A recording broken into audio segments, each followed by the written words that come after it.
Hello, everybody, and welcome to First Rate Daily. I am once again not in the studio, and Paul is once again just being himself. It's funny, I can't see you because we're having Skype issues, but you sound like you're in a galaxy far, far away. Yeah, I mean, technically, I am a lot further away from you, which is no, but I mean, right? Yes, physically, yeah. but I meant more like the sound quality. It's kind of a strange, echoey, far awayness. Yeah, we'll get to those details in a minute. But folks, today's show is brought to you by Smart Deploy. Windows migrations, new hardware rollouts, lab or classroom refreshes, they do it all. Check them out at smartdeploy.com/Thurrott. Go grab some licenses. And actually, they're not even really licenses. I mean, they last forever. So just go get some stuff. smartdeploy.com/Thurrott. You can learn all you need to know there. But to Paul's point, it might be a little echoey in here because I'm actually down at, well, I'll show you. Say hello, George. See on that side. There's George. I'm in his office.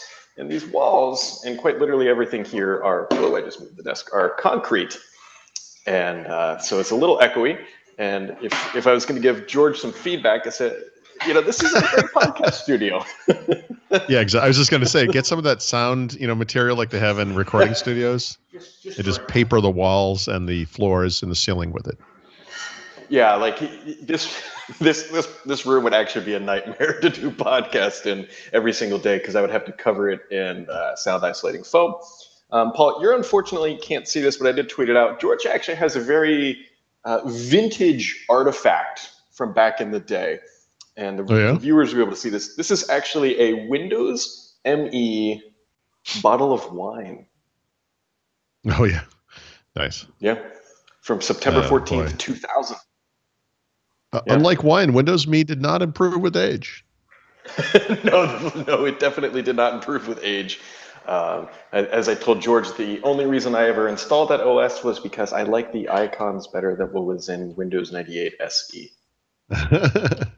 That was the only reason, because as we all know, Windows ME was not, it was, kind of the Windows 8 of the era. Yeah. It's funny, though, how Windows 8 has kind of put that in perspective, huh? Yeah. Nothing says smart decisions like removing the start menu. Yeah. Yep. So, Paul, I don't know if I mentioned yesterday, but I had to travel. I was on an airplane. Mm-hmm.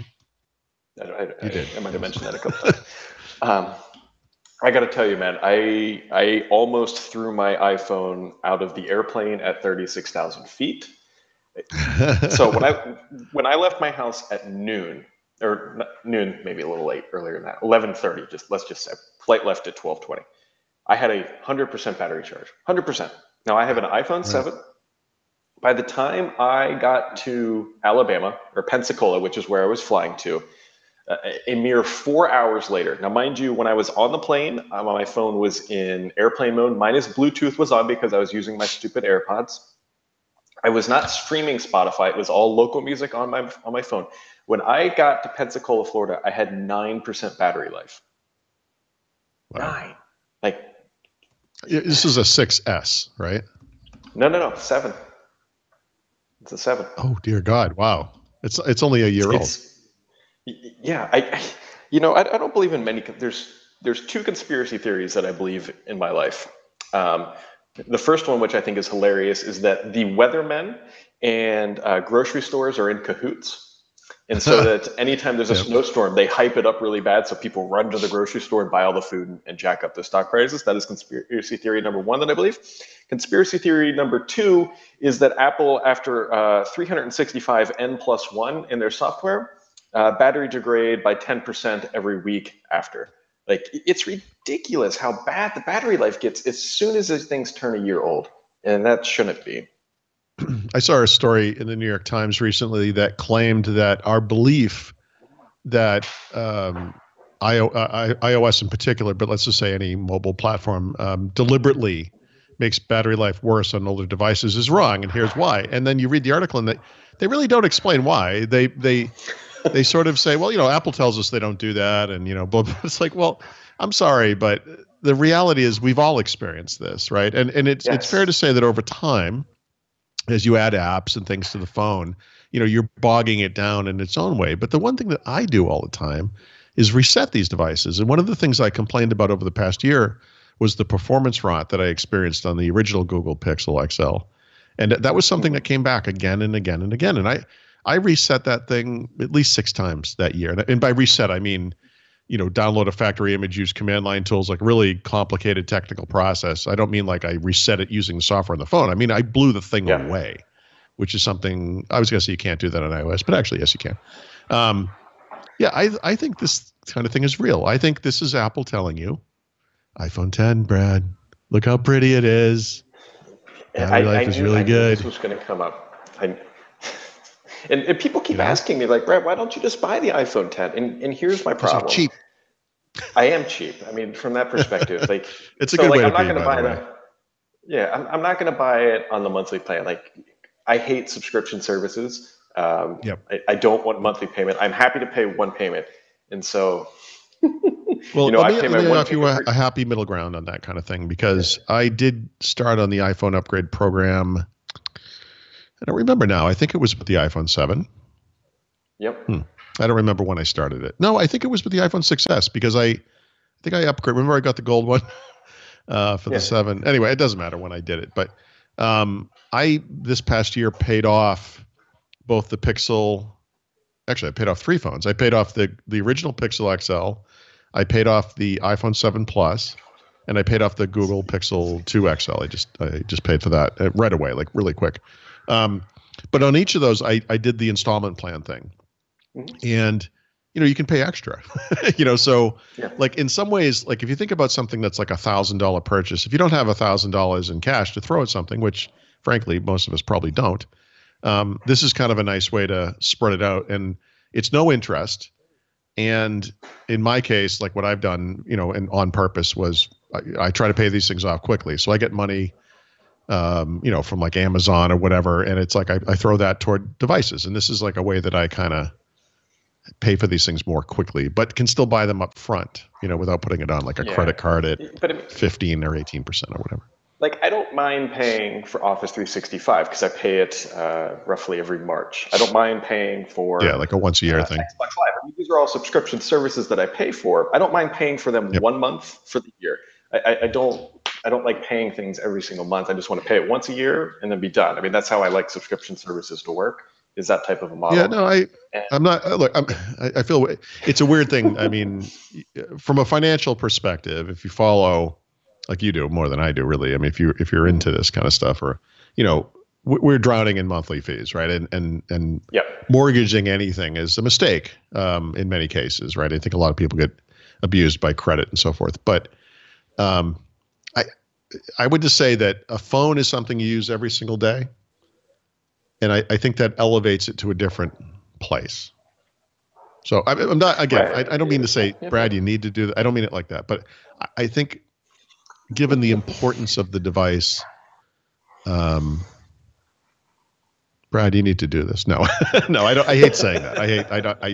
No. Advising anyone to take on debt is like the dumbest advice I could ever give. But and it's that's really what it comes down to. Is like, if we bought our iPhone 7s, when we bought them, I just paid up front for them, and so it's like my Verizon bill every month is, and you'll see where I'm going with this. So like my Verizon bill every month is, I think it's like $111 or something like that. The problem is that if I buy an iPhone X, then I can't just buy one, because then my wife's going to be like, well, what about me? But that's, well, of course you can. I mean, okay. So then I'm in theory $2,000 into the hole to buy a phone, because happy wife, happy life type scenario. And so, and then if you, that's a different kind of advice I could give you, but all right. So I don't want, in short, I don't want to take my $100 Verizon bill every month and turn it into a $200 a month. Completely understandable. And actually, if you could get 2 years of usage out of that thing, that's fantastic. My wife is very frugal. She held on to a Note, I want to say it was a Note 4, not a 5. I think it was a 4. If that's possible. Well, maybe she had a 4 then. If I don't remember, but she had this thing for way too long, like way too long, and she had all kinds of problems. She kept resetting it. She'd go back to Verizon. They replaced it with like a refurbished model at least twice. It was just like a litany of problems. And finally, this past spring, I was like, "Could you just buy a damn phone?" Like, it's just like this is so cheap, And she got the Galaxy S8 Plus, I think, which she'll probably run, she'll keep that thing for 4 years, but we work in the industry. So, I mean, in some ways you could make the argument that it makes sense to have the latest thing. That's the excuse I'm sticking with. Yeah. This is when I quietly whisper that maybe I can slide that through the expense report. Yeah, it's real awkward because George is sitting 2 feet behind this computer monitor. Yep. If he nods his head during the podcast, that's an explicit admission that you can do that. The other thing too, Paul, and I hate to say this, I think you actually told me about this maybe 2 or 3 weeks ago, and I kind of just discovered it myself. Actually, they sent me an email. Okay. Grammarly, which we both use, has an iOS keyboard. Yeah. I'm sure they have one for Android too. I'm using it now, and I think I really like it, actually. Interesting. Plus, this is an artificial way to bump up your word count, which I suspect is what you're really doing. It's like, Brad, why have I gotten so many text messages this week? Oh, no reason. 75,000 words? Yeah, exactly. Why, are you writing a dissertation in text messaging? To be honest, it's just nice to have. And the reason why I would tell people to use it is, one, it's better spell check. But we've all had the issue where autocorrect, and you're like, stupid autocorrect. The nice thing that this keyboard does is it makes it very apparent when it changes a word, and it makes it very easy to undo it. So it's a nice visual cue that you're about to, tweet whatever it is or whatever else. So it's free. I'd recommend checking it out. I'm going to use it for a couple weeks and then see how it goes and see if I can actually ditch Apple's built-in keyboard. So we'll see. Yeah, I always end up going back, but I've tried. So this is an issue. This is something I've been meaning to write about, this sort of notion of stock versus something customized or whatever. Yeah. Well, the other issue too is that iOS third-party keyboard support hasn't always been exactly great. It's still not great, but we'll see. Yep. We'll see how this one works out. All right, Paul. I think we got a bunch of questions. Yep. You ready? Yeah. All right. Folks, for those who aren't aware, by the way, since we do have a lot of new viewers lately, every Wednesday we do a topic called We Help Wednesday, which, as the name suggests, that we try to help you. In theory, what we usually do is just try to avoid the question and talk about something else because we don't know the answer. But you can find that on thurrott.com/forums. I create a thread typically every Tuesday afternoon, and you can go in, make a nice little comment, and I will try to read it and more than likely butcher your username while we're doing this. So the first question comes from... That's our promise to the people. _US says, getting an Xbox One and moving the old Xbox One to the boys' room. Currently, I have the old Xbox One as my home Xbox so that my family can play multiplayer games under my Xbox Gold subscription. My question is, can my kids play games that I bought under my gamer tag on both consoles? Also, can they get the benefits of the Gold subscription if I'm logged into both, or do they need a separate Gold subscription if I have a Gold subscription on the family plan? Oh boy. I will say, I'm not sure about the Gold part of it, but when my son is home, which he never is anymore, he can access my Xbox games from his console, right? My account has to be on that console. Doesn't have to be logged in. In fact, for the most part, you can't be logged in 2 different consoles, which I find really annoying, which most people wouldn't, I guess. But especially in my testing of Xbox One X versus the S, I had to go back and forth, and that was a little bit of an annoyance, but whatever. Not a big deal. I believe now that my son is away at college, I don't think he can access that stuff anymore. Obviously the Xbox I use, the Xbox One X now, is like the home console or whatever. Because he's not on the same home network, I don't believe he can access it anymore. But that should be okay within the home. Mm-hmm. No, not sure about the Gold part of it. Like, in other words, if the kids didn't have a Gold account, wanted to play online in Call of Duty or something that required Gold, would that work? That I don't know.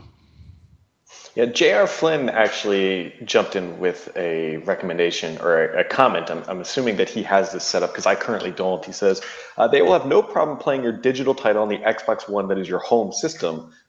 On the other one, they will need to have your account signed in to play the titles, but this also means you can't play on the home Xbox while the kids are playing on the non-home Xbox. This isn't a big deal when you only have two, but if you have a bigger family with more Xboxes, then this is a real problem. And then somebody else made a comment, actually, Greg Edwards, is saying, you know what they need to do, like what they have with the MSA accounts, where you can have up to like 5 consoles tied to a single thing, or 5 devices tied to a single account. They need to do something like that here, but I kind of understand why they don't, because then what would stop them from saying, Paul, hey, just add my Xbox to your account and let me play all your games for free. So Xbox or Microsoft needs a family thing that makes sense. There's this situation he's describing, which is an adult buys a game and wants his kids to play it, is so normal and so the way other media works, so the way it would work if he had a disc, on a single console. Like this, I just think this stuff needs to just work. Yeah, no, I personally tend to agree with you.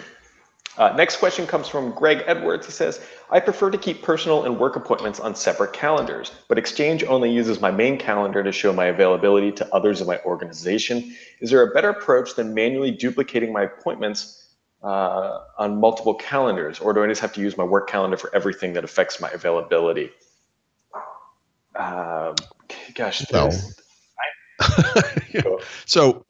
I don't use Exchange Calendar, but I'd be shocked if there wasn't some way to subscribe to an external calendar, which would be like a read-only view. You should be able to do that.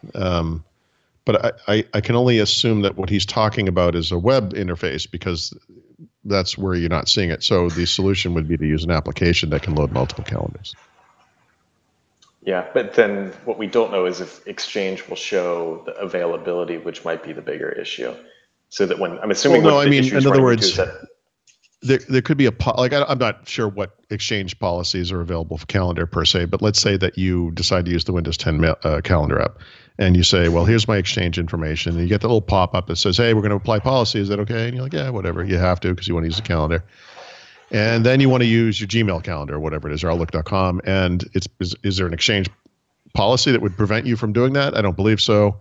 Is there an Exchange policy that would prevent that calendar from showing certain things? Yeah, absolutely. How would those things interact? I can only assume he means like the web version. So I guess what I'm saying is you should look for a subscription. In other words, publish from your personal, subscribe from the Exchange, or use an application that can do both. Show both. I interpreted it a little different. Exchange uses only my main calendar to show availability. I think he's saying his issue is that when other people look at his calendar from inside his organization. Yeah, you're right. Yep.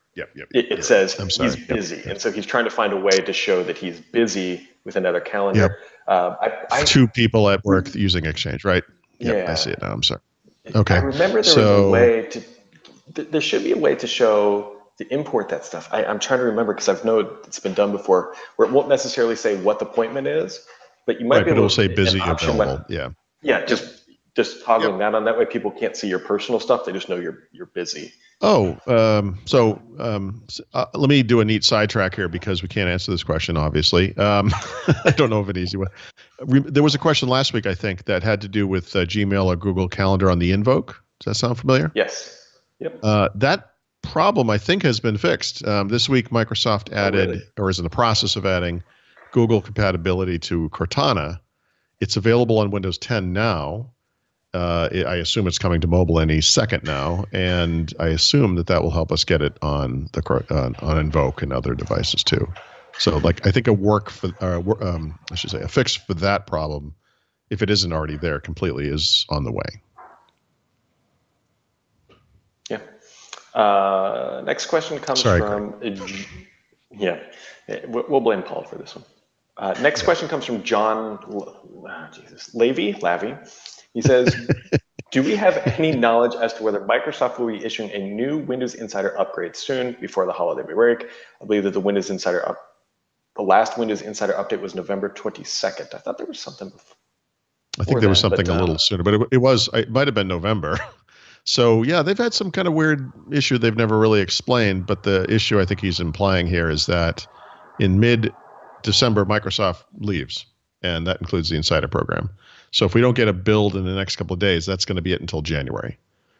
Which, by the way, Donna Sakar has said is possible on Twitter. So I don't know if you've been on Twitter today, Brett. I have not, but the last I heard from her was that they're working on it. They're hoping to get a build out. They had a build that they created on, I think it was Monday, that they need to do a couple of days of testing on. And I think they said possibility for Thursday.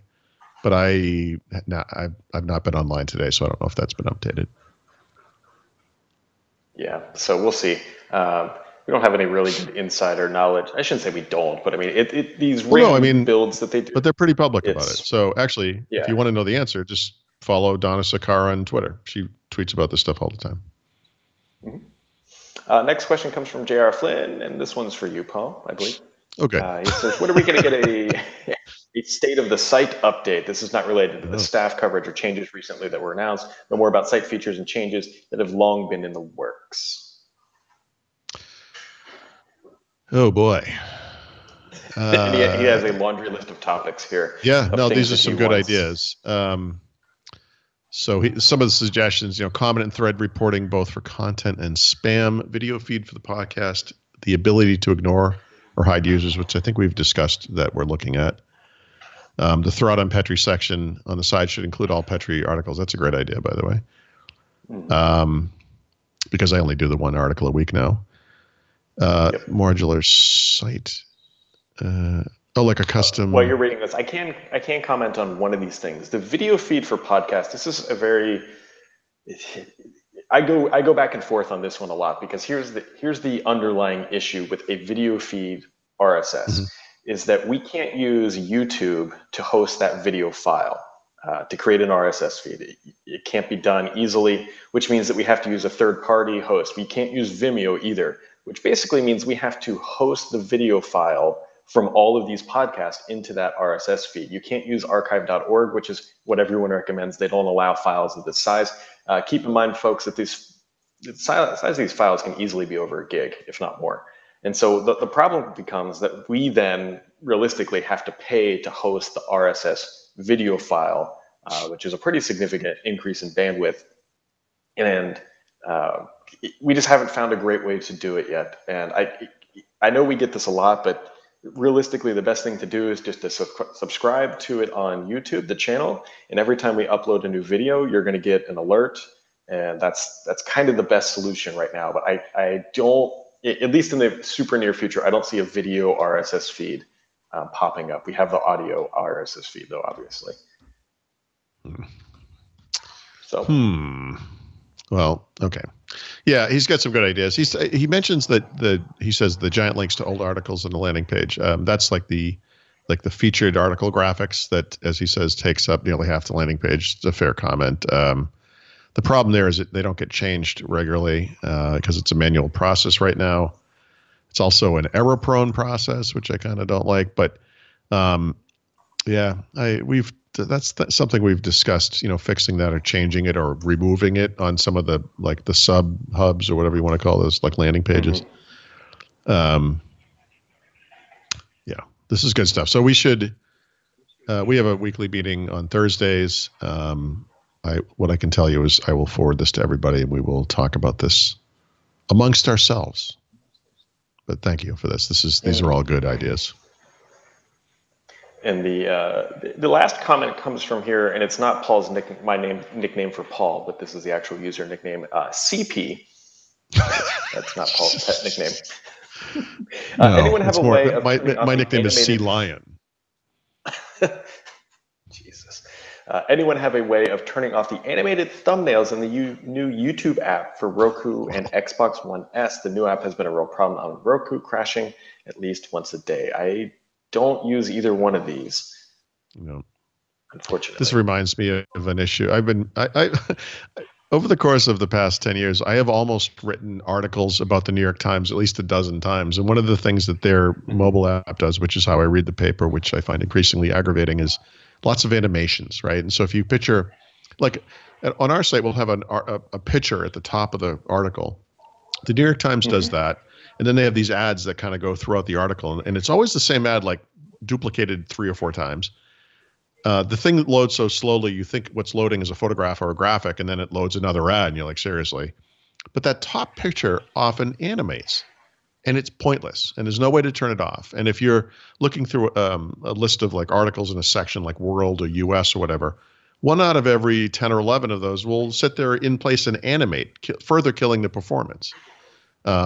I assume that what they're trying to do is make the thing feel more lively and young and energetic and stuff, and all they're really doing is ruining the experience. And so I haven't experienced what he's describing, which is the YouTube app on Roku and Xbox One S, but it's the same problem. You know, we're trying to be hip, and all you're really doing is screwing it up. Like the Roku is like a little, basically like an IoT thing in a box. It's just like the tiniest thing. So obviously it's going to be a little constrained, you know, animating this kind of stuff. So I hope that content creators or the people that make these apps would at the very least give us an option to turn those things off. But frankly, I think they should just be off. I don't think anyone would find this pleasing. I don't understand why anyone would do this. Yep. And so that is that's the last question for the day, although I feel like I'm dropping some frames here. Paul, I do want to point out, because I always like to point out when I'm correct, because who doesn't? Okay. But, good. But so PUBG, which debuted yesterday, a lot of people are agreeing, and not always necessarily on the site in the comments, but just across the internet, that it's a disaster on Xbox.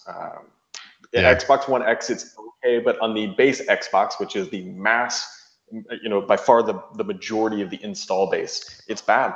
And so Microsoft, interesting. So this thing in preview, they've.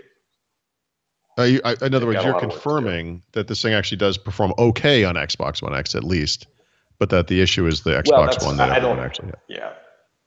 Well, that's what you've seen. I don't In other words, have an Xbox that's been One the X. feedback. Yes. Yep. And that's been the feedback, that it's, you know, in being okay is just one thing, but it's the thing that's disappointing is how much Microsoft hyped this up, and then it comes out and it hits like a stuttering pancake, and Yep. Oh well. All right, I haven't bought it, so that's rude. I honestly wouldn't. Actually, you've got a high-end PC there with what, like 2 1080s in it. I mean, I own the game. No, I mean, I own the game on possible PC on that machine. I know, but I don't know. I prefer gaming on the Xbox.